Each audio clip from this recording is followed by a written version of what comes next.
we express our gratitude to most of all these teachings that have been available and shown as living embodied truth. Advaita or non duality is not just a theoretical philosophy, but it's a way of living that removes conflict and bestows peace and love. And that awakening is the perfection of human life. So, true gratitude to these teachings is expressed through living them. There is a famous work called Kaivalya Navanita, where the guru teaches the disciple of these teachings of Kaivalya. Kaivalya means again freedom. Navanita means cream. The cream of freedom is what is offered by these teachings. And the disciple, after the teachings are heard, asks the guru, how can I express my gratitude to you? And we normally want to externalize the gratitude by again creating an image of the guru and engaging in various ways of expressing that, which is all very dualistic and limited again. So in Kaivalya Navanita, the guru says the best way to express your gratitude is to live the teaching. It is not by making outer show of any kind, but by living this that we express our gratitude. The same thing was expressed by Sri Ramana Maharishi many times when people would engage in elaborate rituals, celebrations for his birthdays or for various other events. He would say the best way to celebrate is to inquire and abide as the true self. So that abidance in stillness is the true expression of gratitude. That is true thanksgiving. And when we abide as stillness, that is the greatest prayer, that is the best worship, that is the highest sacrifice, that is the most powerful austerity, that is the best charity, and that is the best form of gratitude. So to remain still within is the essence of all these teachings. Not holding on to any word, any theory, any concept, but just recognizing that everything is only for the false me. When we see the me rising, wanting to hold on to anything that projects time, and we drop it instantly, then we are in the ground of stillness. It's actually very simple, but it requires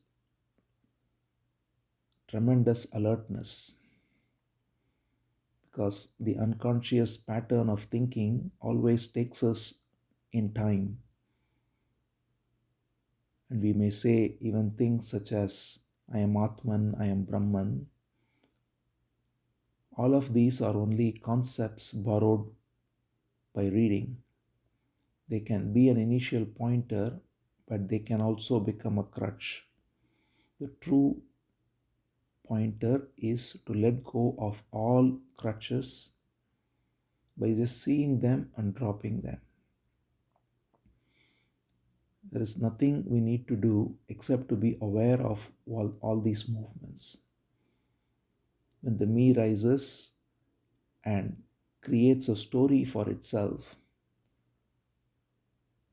through tying the past and the future, that is the way in which separation is sustained.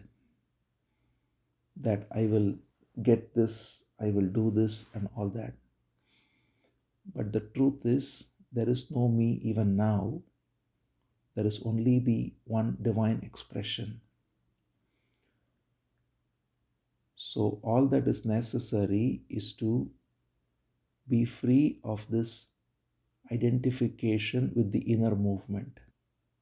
If we truly surrender to God, it's the same exact thing, because then also that very surrender makes us recognize that every moment is suffused with the presence of God, within and without. And then there is nobody to realize God through a journey in time, but the very presence of God is here and now. To create this movement of time is to deny God, that is to ascribe reality to the false self, which will one day realize God. But when we directly perceive that everything that rises is rising forth from the same source, and the division of the me is also rising forth from the same source, and we are aware of it, and in the very awareness it's dropped, then whatever we perceive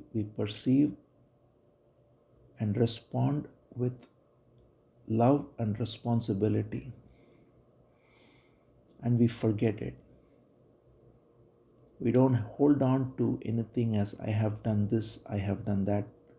This story of me, the narrative we build, is what keeps this going.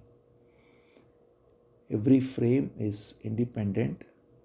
We just respond to it fully and forget it.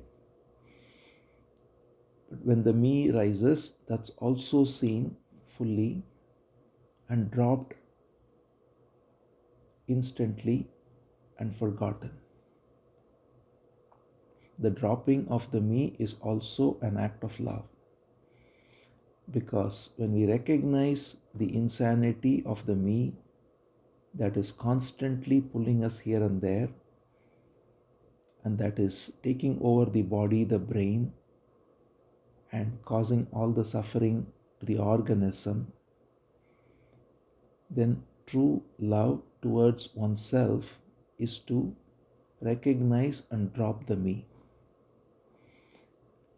And when we recognize and by the very recognition drop the me, then there is total attention, and whatever is given the total attention, which is true unconditional love. In this way, we can then act with love and responsibility towards others too. We can then recognize that everyone is suffering from the same sense of me, and therefore we can be compassionate, not be judgmental in any way, but just be fully present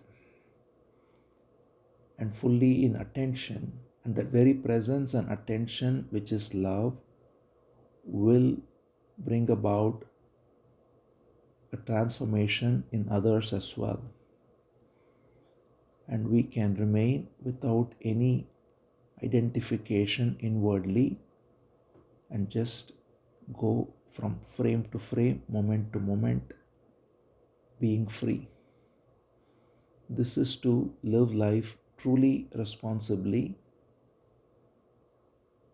not looking for any outside help, not postponing anything, but recognizing that all the power is within. The divine power is what's acting within and without. And therefore, that power is all there is, and that can then fully bloom and manifest, and it can then act with that great responsibility, and that brings about right action, right relationships, and the right peace that is found in all situations. So, to abide in such peace and engage in right action, being still within, is the highest expression of gratitude to all these teachings. And that's the best way we can offer thanks today and every day.